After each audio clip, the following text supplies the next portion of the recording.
جو chief election commissioner ہے, جو چیف جسٹس ہے, وہ بھی اس کام میں پورے شریک. کمشنر صاحب آپ کا بہت بڑا کمشنر صاحب اتنا سب کچھ جو ہوا آخر کس کے کہنے پہ ہوتا رہا, آپ کیوں پریشر دیتے ہیں؟ کس نے ایسا کیا؟ میرے اوپر کوئی دباؤ نہیں ہے. میرے باپ دادا بھی انگریزوں کے خلاف اور سکھوں کے خلاف جنگیں کرتے رہے ہیں, لڑتے رہے ہیں یہ ملک بنانے کے لیے.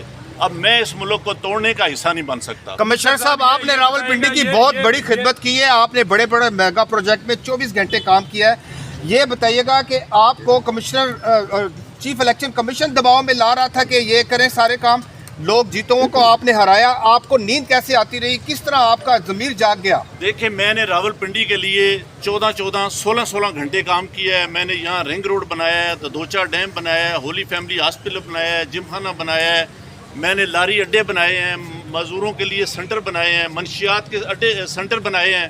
سب کچھ میں اپنے ملک کی بہتری کے لیے کرتا رہوں, لیکن آخر پہ میں نے جو اس ملک کے پیٹ میں چھرا گھونپا ہے مجھے وہ سونے نہیں دیتا. میں یہ سکون کی موت مرنا چاہتا ہوں. جو میں نے ظلم کیا ہے مجھے اس کی سزا ملنی چاہیے, اور باقی بھی اس ظلم میں جو لوگ شامل ہیں. کیا پولیس بھی شامل ہے؟ پولیس بھی شامل ہے؟ جو لوگ آپ پولیس یہاں پر تھے, شامل ہے, سینئر افسران جو بھی تھے, وہ پولیس افسران کسی کے نام